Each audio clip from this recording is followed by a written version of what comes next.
Que alegria nós estarmos juntos no programa Bíblia no meu dia a dia. Mais um dia na presença de Deus, mais um dia na escuta atenta da palavra, abertos à direção que o Senhor quer nos dar. Estamos estudando o livro de Josué e quero convidar você a abrir o seu coração para fazer essa experiência. A palavra que ela hoje, neste dia, ela é atualizada e Deus orienta o nosso coração e o nosso viver por meio dessa palavra. Vamos pedir ao Espírito Santo para que Ele nos conduza nesse nosso estudo bíblico. No nome do Pai, do Filho e do Espírito Santo. Amém. Vinde, Espírito Santo, enchei os corações dos vossos fiéis e acendei neles o fogo do vosso amor. Enviai o vosso Espírito e tudo será criado e renovareis a face da terra. Oremos, ó Deus que instruíste os corações dos vossos fiéis com a luz do Espírito Santo. Fazer que apreciemos retamente todas as coisas, segundo o mesmo Espírito, e gozemos sempre da sua consolação, por Cristo Senhor nosso. Amém. Quero convidar você a pegar aí a sua palavra, o seu caderno, para nós fazermos o estudo de hoje. Anota aí o texto que nós iremos estudar hoje. Josué, capítulo 7, versículos de 16 a 26.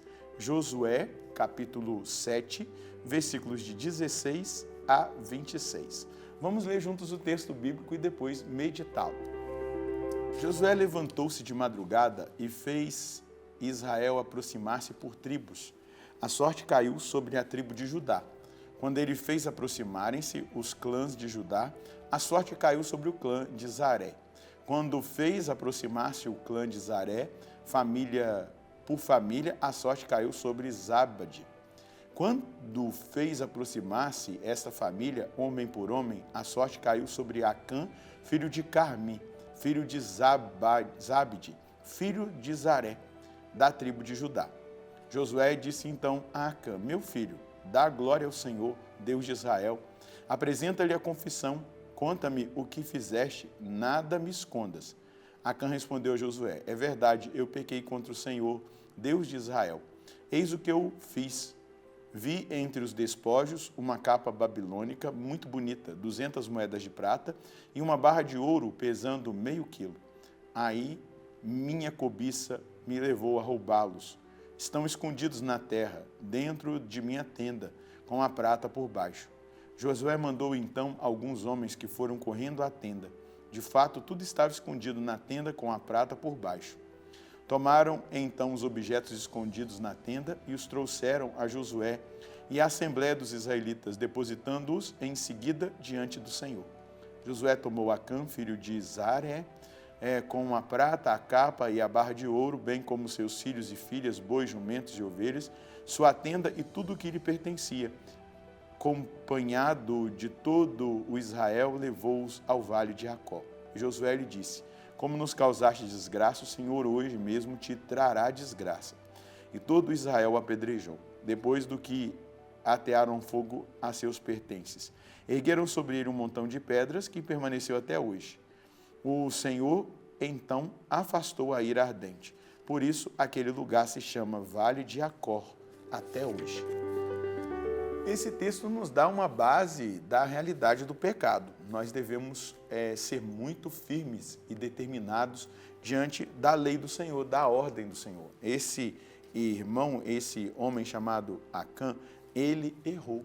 Deus tinha dado uma ordem para eles que eles seriam abençoados e que eles venceriam a batalha somente pelo poder da oração, mas eles não deveriam tocar nos despojos daquele povo, não se contaminarem com aquele tipo de realidade. Porém, esse Acã não conseguiu ceder ao que Deus havia ordenado, mas cedeu seu coração à cobiça. E isso prejudicou todo o povo de Israel, exatamente porque a ira de Deus se voltou contra eles. Eles desobedeceram, eles não fizeram o que era o correto. Isso chama muita atenção para mim e para você. Nós não devemos ceder à cobiça. Ele cobiçou aquela capa, ele cobiçou aquelas moedas de prata, ele cobiçou aquilo que era indevido, um pecado pessoal, escondido, ninguém tinha tido ciência, mas que prejudicou a comunidade. E a partir do prejuízo trazido até aquela comunidade, Deus manda que Josué possa jogar a sorte, ver qual era a tribo de Judá, e aí cada um dos clãs até chegar na pessoa. E aí dá a oportunidade que ele confesse aquilo que ele fez. E ele vai dizer exatamente o que aconteceu.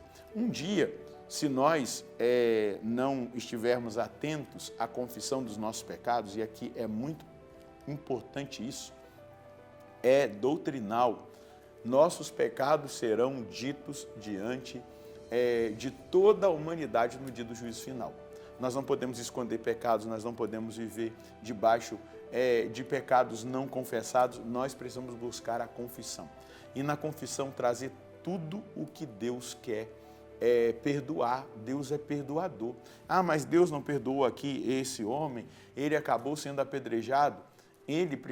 Deus precisava purificar aquele povo, para que não virasse uma prática a cobiça, não virasse uma prática a desobediência, não virasse uma prática aquele tipo de comportamento que só trazia o mal para a comunidade. Então, ali precisava haver a punição. A impunidade vai gerando cada vez mais o crescimento do erro, do pecado, das coisas que são feitas de maneira incorreta. Era necessário a purificação. Mas, ao mesmo tempo, nos dá um entendimento moral de que o salário do pecado é a morte. Então, ele paga pelo pecado que ele cometeu.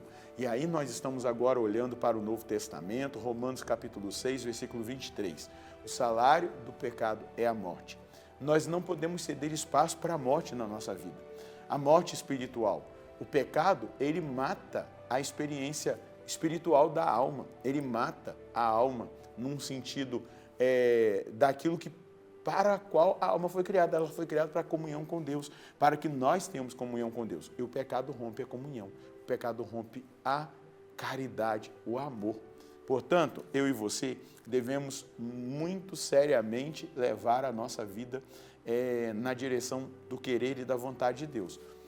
Em que sentido que eu estou falando isso? Nós não podemos ter aliança com o pecado. Nós não podemos ser um povo rebelde. Nós não podemos ser um povo desobediente. Nós devemos ter plena consciência que tudo tem consequência na nossa vida, especialmente o pecado. Nós não podemos ser amigos do pecado. Nós devemos ser amigos de Deus. E sendo amigos de Deus, nós devemos romper com o pecado. Ah, padre, mas eu tenho uma situação irregular na igreja. Busque regularizar. Busque o padre da sua paróquia. Fale com ele sobre essa situação, veja o que é possível ser feito. Se você não tem nenhuma irregularidade, eu volto a dizer, abra o seu coração, viva em estado de graça para que a vida abundante que Deus tem para realizar em mim, em você, ela possa crescer, ela possa se ampliar.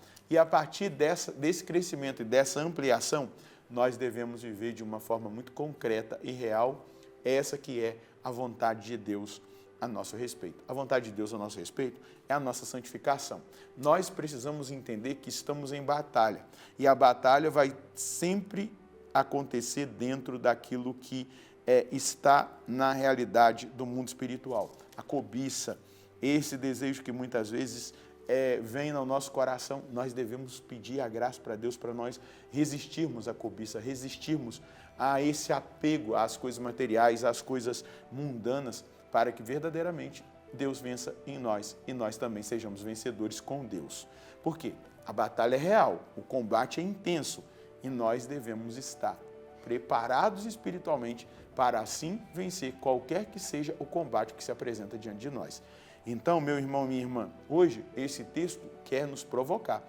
Não deixe coisas escondidas no seu coração, não deixe pecado sem confessar, não nutra no seu coração mágoas, ressentimento, ódio, não permita que essas coisas te dominem e minem a sua vida espiritual. Deus quer realizar na sua vida essa obra, Deus quer fazer em você esse projeto de santificação, projeto de santidade, projeto de vida. É Ele que deseja operar, é Ele que deseja fazer. Mas, da minha parte, precisa haver abertura e, principalmente, uma disponibilidade para a obediência. Acã não obedeceu e ele sofreu as consequências do pecado. Qual é a mensagem que nós devemos trazer e cultivar hoje no nosso coração? O salário do pecado é a morte. eu não posso cultivar pecados em minha vida. Devo confessá-los, pois são empecilhos para o meu crescimento espiritual e para o crescimento da vida de Deus em mim. A obediência trará a bênção de Deus. A desobediência traz a morte espiritual. A minha escolha deve ser pela vida, pela obediência cheia de humildade e determinação. O texto ilumina a nossa vida e principalmente nos provoca a dar passos muito concretos na direção de Deus. Hoje, um passo concreto seria você fazer um bom exame de consciência e perceber se você está aí aliançado com algum pecado. Talvez as pessoas olhem para você e nem percebam, e nem vão ver, porque o pecado está escondido, mas ele está prejudicando a sua vida, ele prejudica o seu entorno, ele prejudica até mesmo a vida comunitária. Nós precisamos ser muito firmes e determinados na nossa luta contra o pecado. Vamos rezar e pedir a graça de Deus para que nós não cedamos espaço no nosso coração para a cobiça. Senhor, nós nos colocamos diante da sua presença, confiantes na sua palavra. Sabemos que o Senhor é um Deus perdoador. E hoje, ao aproximar-me de ti nessa oração, eu quero suplicar a graça de um fortalecimento muito grande na minha vida e na minha decisão de não ceder à cobiça, de não ceder aos apegos mundanos e materiais, para que eu, Senhor, na sua presença, possa experimentar grandemente o socorro, mas também a vida, porque o Senhor veio para me dar vida e vida em abundância. O Senhor veio para dar vida e vida em abundância a cada um desses meus irmãos que estão agora rezando, reagindo a essa palavra. Abençoa a nossa vida e não nos deixe sucumbir aos desejos, às realidades passionais da nossa realidade humana, mas que o nosso coração se volte para ti e para a tua santa vontade. Amém. É exatamente isso que Deus quer de mim e de você. Um posicionamento, uma decisão. Se nós não nos decidirmos, se nós não tivermos contato com a palavra e conhecimento da gravidade dos nossos pecados, a gente vai ficar achando que pecado é coisa normal.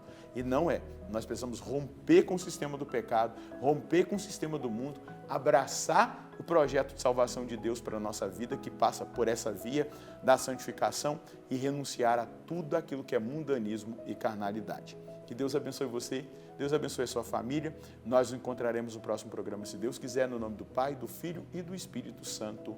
Amém.